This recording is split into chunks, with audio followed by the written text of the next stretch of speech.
Good morning, and welcome to Living with Invisible Learning Challenge, where we will discuss the challenges and triumphs of living with multiple learning challenges or learning differences, as they are sometimes called. And today I am redoing the intro for the podcast because I wanted to do that after doing it for we're going to the 6th year of the podcast. I can't believe it's been 6 years. Wow. So I wanted to refresh it. And so basically, this podcast is to talk about my experiences with nonverbal learning disability, dyslexia, dysgraphia, dyscalculia, and Ireland's syndrome. I hope I said that right. And also ADHD and autism. And whether I have all of those, I don't know. But I know I have NLD. I know I have dyslexia. And I know I have dysgraphia and dyscalculia. And I know I have Ireland syndrome also now. I was talking to somebody recently. I haven't posted her interview yet, but she was saying that I have signs of those as well. So I learned more about myself. So I wanted to redo the intro for this podcast because of that. So I have more than just NLD, and I thought I always did, actually. When I was starting to do more research about dyslexia, I thought, I think I have some of those too, because when I was in parts of the podcast, I remember when I would read the script off the computer before I underlined the whole thing, I used to jump lines, and you might remember me saying, oh, I accidentally skipped a line. Now, if I underline the whole thing, that doesn't happen anymore, which is my trick. And then with Eileen syndrome, you can look it up for yourself if you're curious about what that is. Basically, my understanding of it is that it has to do with,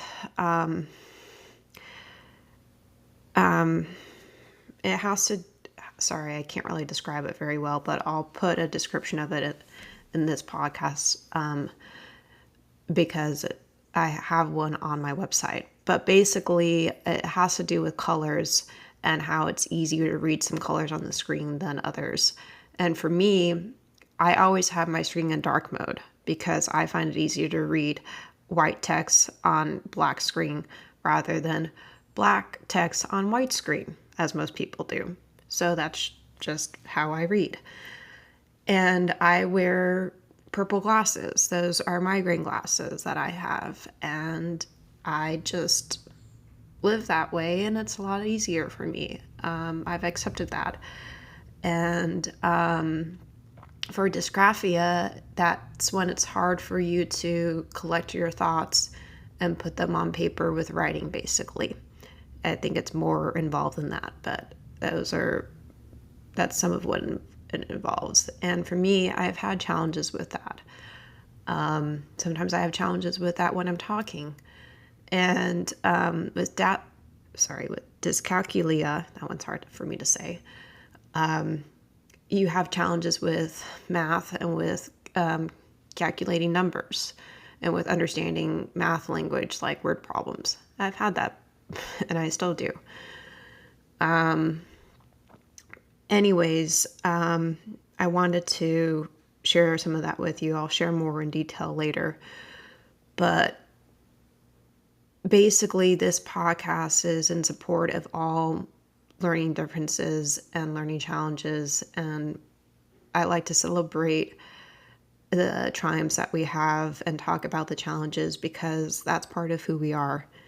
And you can't go through life without having challenges. If anybody says that you can go through life without having challenges, they're wrong. You just can't.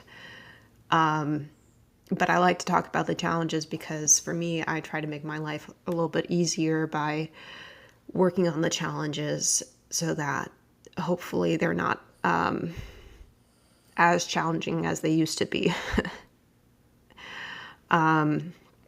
So today's episode is going to be the second part to Dr. Andrew interview that I posted a couple weeks ago. So you will get the second part of that interview.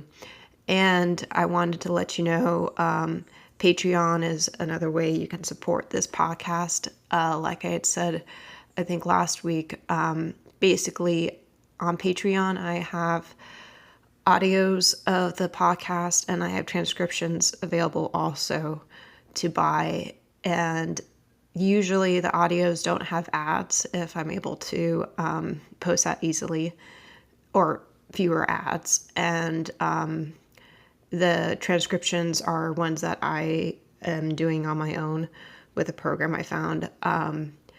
And I thought that would be a nice feature for you guys to have if you want to buy those. So I'll include the link for that. And then I realized the BetterHelp link I gave you guys, or was giving you guys, doesn't work anymore. So maybe that sponsorship went away. So sorry about that. That doesn't mean you shouldn't use BetterHelp. I think they're a good company, but you won't get a discount from me, unfortunately. So Patreon is a good one. And then we do have Podcast Swag. I'll give you that link as well. And I also changed the name on my website. It's not Living with NLD anymore. It's Living with Multiple Learning Differences, since we talk about a lot of them. I figured that was more inclusive. So, yeah. And yeah, that's pretty much it. So I hope you enjoy the second part to Andrew's interview. I know I did. As you had mentioned a little bit this before, for myself, I have my learning differences mainly with nonverbal, so it's similar to autism, Yep, yep. where picking up on social cues and body language is challenging. And mental math was challenging for me too. I worked on that Man, a I hate lot. math. Just hate it. I worked on writing a lot with the executive functioning and critical thinking of, okay, how do I work on improving this and tell where I need to make changes? Because that Mhm. was tricky for me, still is.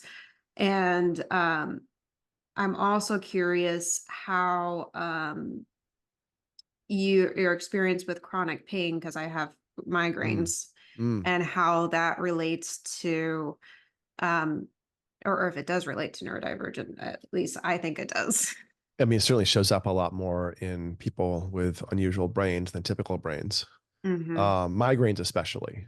Uh, Chronic pain phenomena, like central pain phenomena, where the system's very touchy, that does show Hmm. up in some flavors of neurodivergence, but there's usually like an identified cause. Like EDS, Ehlers-Danlos, will often have a pain phenomena with it, not always.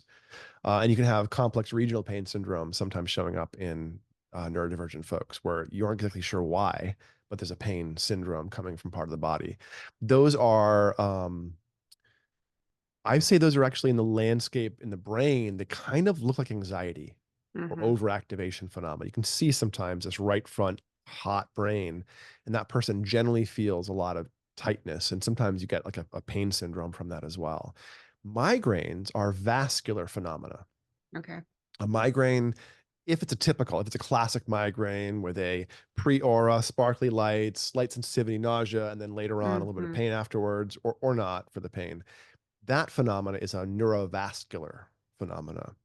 And I don't do EEG training only for that. I also do something called HEG, which is hemoencephalography or blood flow training. Hmm. So, HEG, you put a camera on the forehead that points inward, and you measure waves of heat kind of flying off the brain as a proxy for vascular metabolism. Hmm. And you can, this is sort of a hybrid. It's doing work on the brain, but it's doing it not on neural tissue. It's doing it on the blood flow, and you actually have some control over that. So you yoke that heat signal to the screen and watch a little trace go up and down, ding, ding, ding, ding, ding, ding, ding, ding, ding, as the brain makes like waves of metabolism. Mm. And you can kind of lean in and think happy thoughts and focus and make that surge.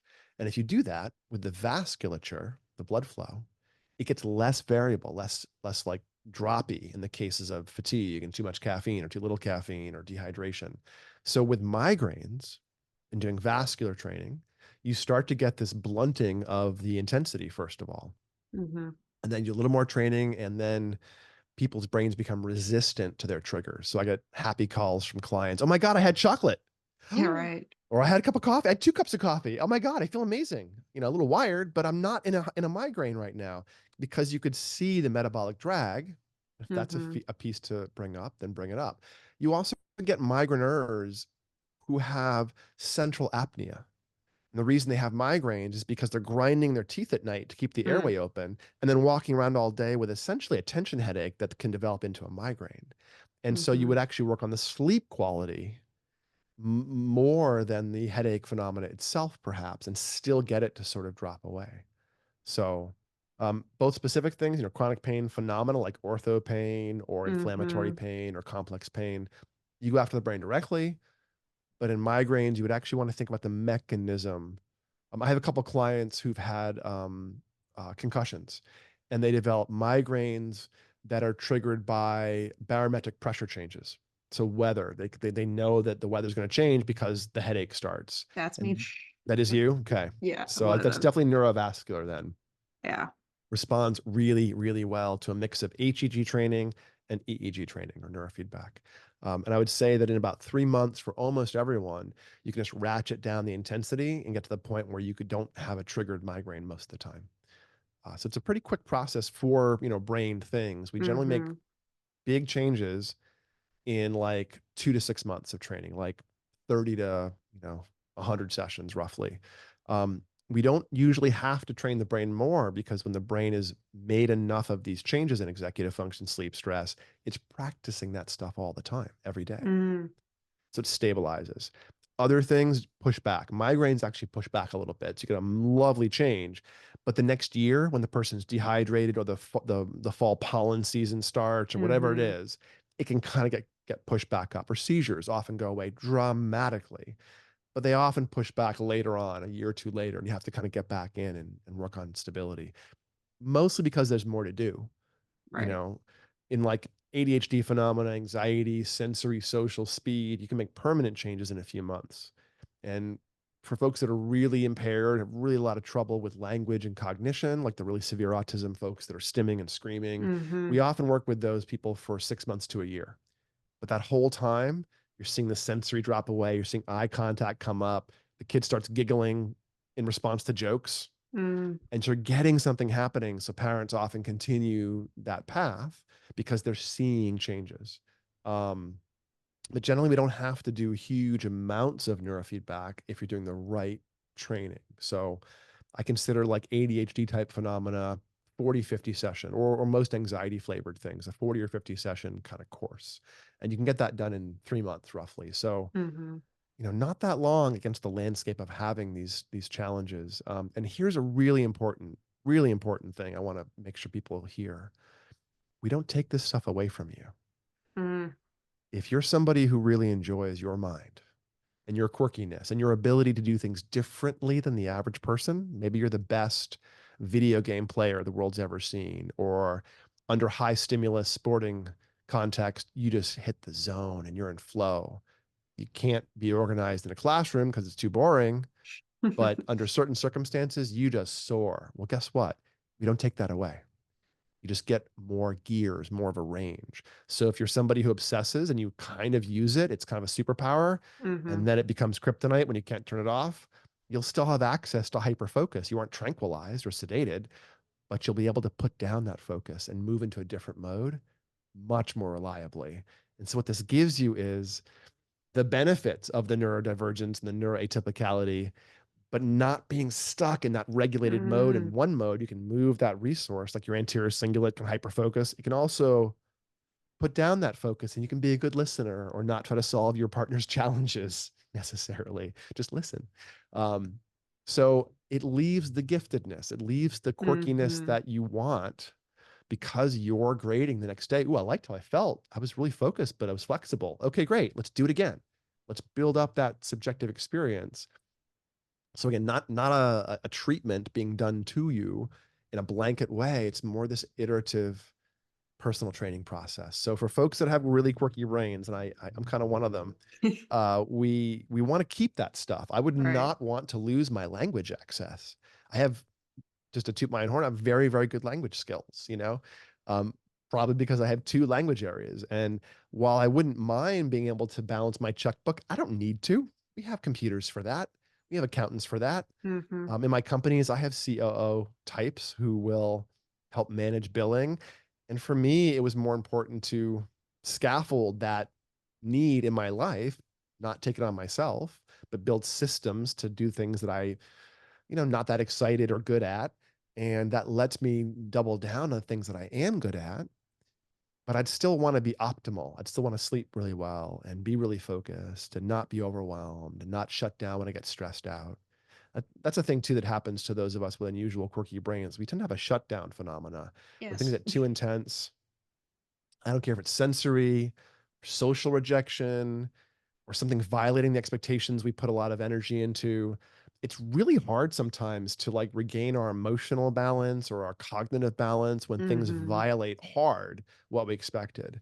And being able to find a resilient place to kind of come right back up to upright in the face of that stressor, that's a pretty important aspect of what happens when you work on your anxiety, your impulsivity, your reactivity, is you still have that phenomena, those resources to being a little bit, quick, but you also have this weight and resilience where you can kind of come right back to the same place you were, even if you're stressed. And Mhm. that's really important for those of us who are a little bit unusual. So Yeah, I appreciate that you were saying that you don't lose some of the things that are good. not just Um, that, you can work on building those things up if you wish. yeah. I was also curious, you mentioned meditation a little bit in terms of like how mindfulness plays a part with the neurofeedback. Yeah. So mindfulness, of course, is a voluntary Mm-hmm. exercise. And there's things you can do in neurofeedback you can't do with mindfulness because much of your brain you can't feel, but you can still train it with neurofeedback. But some of the very frontal, the most human experiences we have, you can train. So Mm-hmm. meditation for those folks who aren't meditators already is actually not a relaxation process. It's a anchoring of executive function process. Okay. John Kabat-Zinn says mindfulness is paying attention in a particular way to the present moment on purpose. And I would add with curiosity instead of judgment. Like if you're finding Mm-hmm. yourself judging what's happening, let it go and replace it with a sense of investigation or curiosity. So that awareness to the particular moment or the anchor of your meditation, that's what meditation is. You decide how to focus, you practice that focus, and within moments, because you have a mind, guess what? You're doing something different with it. So you notice Mm-hmm. that you're thinking about your stomach or that cute girl, whatever. You put down the distraction, go back to the anchor. That's a rep. You just done meditation. Hold your attention on that thing. Oh, distracted, back to the anchor again and again and again and again. That's meditation. And the anchor can be one that is about the present time. And we Mm-hmm. call that vipassana or insight or present time awareness or sort of classic Western almost, meditation these days. We can do single point awareness, concentration practices. Mm-hmm. That's like Mahayana, sort of Chinese Buddhism stuff where you're absorbed into a state. And you can do work around the feeling tone, metta, loving kindness experiences, or creativity meditations. So these are the three different ways we can anchor our attention. And if somebody is having trouble with their executive function and they're interested in other things to do, I'll give them best practices and a meditation teacher and get them Mm-hmm. doubling down on that aspect of it.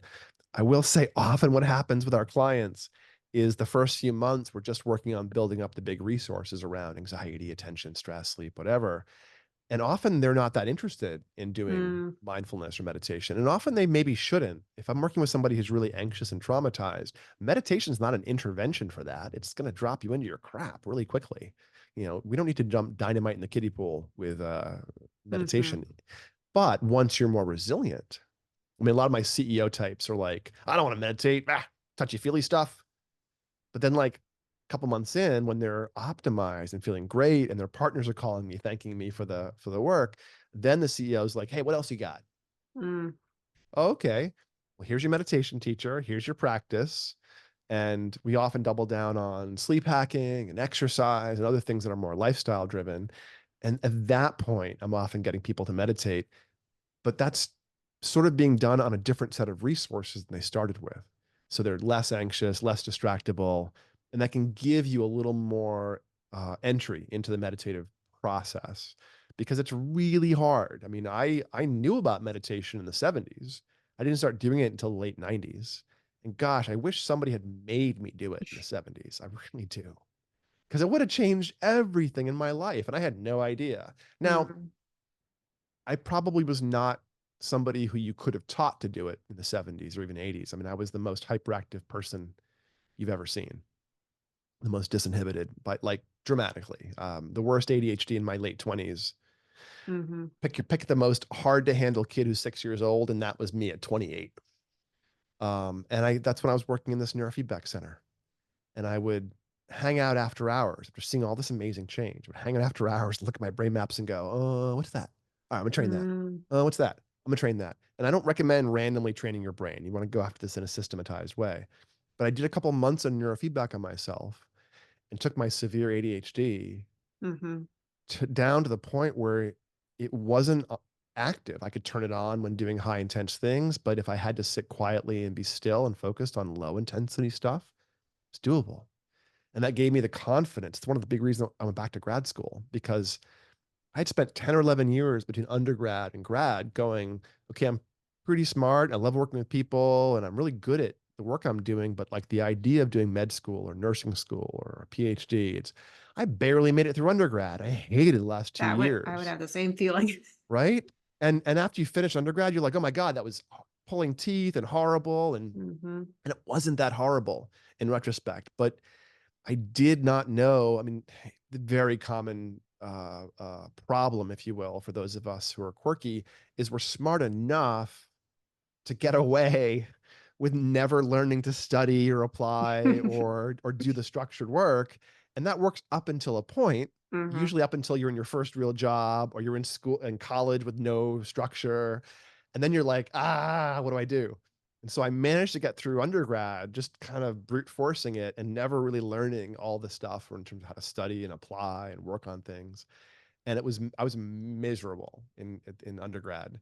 And then a couple years after that, 5 years or so after that, is when I got this job working with brains and changed my brain enough that I was like, oh, okay, yeah, I could probably do school again then. Okay, yeah. All right. So in some ways, the neurofeedback let me go study neurofeedback, which let me bring neurofeedback back Mhm. out into the world more broadly. So it's kind of a self-fulfilling uh, process for me. Yeah, for me, I had to study a lot and work really hard on my challenges because I got I got my diagnosis in college. So I didn't know Yeah. before that what why I had those challenges. Yeah, That's me usually what too. I say. I mean, you could take one look at me and tell, and everyone knew I was ADHD, but Mm. I was born in 1971. So, like the diagnostic awareness Mhm. was just behind me every year. So when I was 15, they were diagnosing kids who were 9, and like it Mm. just kept lagging until I finally got to college. It was like, oh yeah, and I got diagnosed my junior year of college after being really frustrated with not being able to get anything done. I went, therapist like, oh, you didn't ADHD. Oh, Mhm. oh, okay. Yeah, that makes sense. Yeah, it was So similar for me where I did it at the end of my sophomore year and I finally had the accommodations in my junior and senior year. And it was so interesting for me. You probably had some of these things with neurofeedback. When I had my accommodations, I saw how drastically my grades changed. I was barely passing and now I'm having A's and B's. It's like, yeah, wow. yeah, it's really amazing when you get a little support and you can use the natural skills you have and the strengths you have with some support for the places where things often fall over and they stop Mhm. falling over. I mean, again, it really gave me the the comfort to say I'm going to go back and do a 5 or 6 year school process. And grad school is one where, like, 2 years in, the structure's gone. Like, you have 2 years of classes in a PhD program in the U.S. Mm. anyways, and that's it. Like, for the next 2 to 5 years, you're just kind of self-driving, and Mhm. that's the worst place to put somebody who has really severe ADHD. And it wasn't completely gone. Mm. Maybe you can tell. It wasn't completely gone in grad school. So I had to sort of still, learn some of that stuff that I had not learned 10 or 15 years before. And it was painful to learn to structure. And, some of it was because I was a PhD student mentoring other students and teaching classes and the environmental press of having to Mhm. grade other people's papers and prepare lectures. And for me, this is not true for everyone who's got, a quirky brain, but for me, the social accountability pressure tends to make me motivate pretty well. And I'm much better at doing things for other people than I am for myself.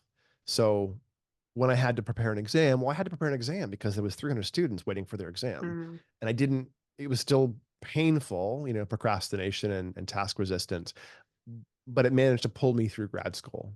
And I also was studying neurofeedback and brains in Mhm. grad school. So I made sure to make most of the things that I was doing feed that purpose. And I didn't do much. You don't have to in grad school do a lot of random things that aren't germane to your interests. So that helped a lot too. In undergrad, I had all kinds of interesting courses, Right. but I didn't know why I was there. So it was hard to go through them. But in grad school, even a couple years in where I'm like, dissertation, I Mm. kind of knew why I was there. So I still had to overcome the procrastination and learn to structure my time. But it wasn't the same kind of like, why am I wasting my time doing this thing? Like I Mm. often thought in undergrad. So I was also curious. You were mentioning this a little bit, but I was curious how long the treatment usually lasts for people, like how easily they're able to go back to the changes and make them permanent. mm. So it depends on what we're talking about for Mm. long-term changes and resources. The things you're doing all the time with your brain are the things you can change permanently pretty well Mhm. because you're using a new mode. I would say executive function, like all the ADHD flavored things, all of the anxiety flavored things too. So perseveration, rumination, social anxiety, sensory anxiety, and hypervigilance. Those are how I consider anxiety. Mhm. Um, Sleep as well. Those are things that change pretty much across people, no matter who you are. If you train them, they change. Um, and those resources, once you've gotten beyond about 40 neurofeedback sessions, so 40 sessions, classic is 3 times a week. I train 3 or 4 times a week if I can Mhm. for people, but 3 times a week is classic, which means in, you know, 3 months, you can do a full course of neurofeedback. And that's a pretty classic in the field. People do 20, 25 session chunks. Mhm. At Peak Brain, we map the brain again every 25 sessions. Okay. So I'm actually watching the changes so I can be fine tuning beyond what the person's telling me. And I typically map the brain beginning of the process, end of the second month. And then depending on if clients need more, we either do another couple a month and I map another time.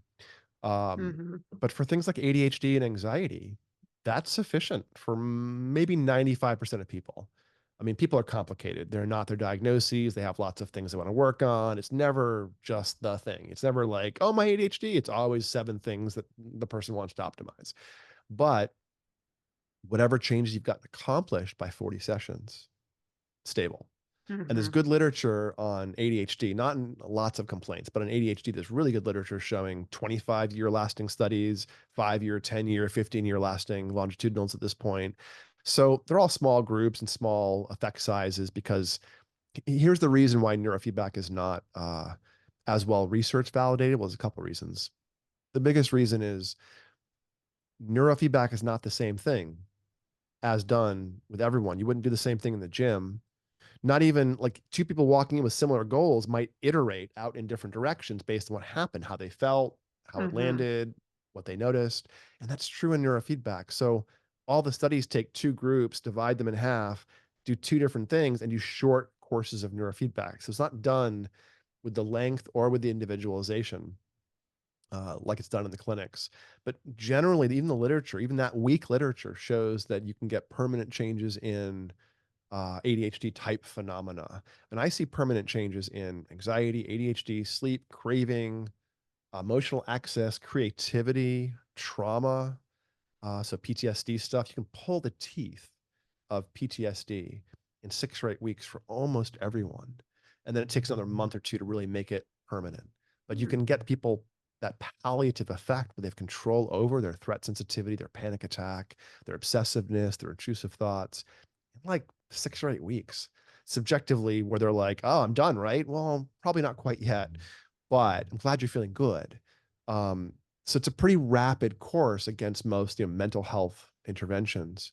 But those are sort of the landscape. And so it doesn't really matter to me if someone walks in with a diagnostic label. It's more like, well, okay, let's look at your brain. Let's figure out what you might want to work on. It's your brain. What do you want to do? Right. So Does the age of your clients affect uh the results in terms of like how um I guess how easier it might be for somebody? not usually. Short Mm-hmm. answer. I will say that as you get above 75 or 80, the effects can be slower. I mean, I have some elders that have really quick effects. I would say Mm-hmm. many of them have traditional, typical effects that I expect. But there's a certain percentage of elders, maybe a quarter of them, where the things are just slower. They're just moving more Mm-hmm. slowly. It's a little hard to get the effects we're looking for. Um, but I work with kids as young as 6 months of age, and it works just fine. You don't have to be aware. If you're unconscious or in a coma, it still works. It's an involuntary process. So if you're screaming and stimming and have no language and you hate, Mm-hmm. the overwhelming world, you can still train your brain. And your parents or your friends, whoever your support system is, will see changes in you in a few sessions. So the age does not seem to matter. What's really kind of cool about neurofeedback, the worse things are, the worse you're suffering, the faster you change. Mm, that is So if you're interesting. really dysregulated, you can kind of see the change happen in a few weeks. And it just starts to move as you iterate.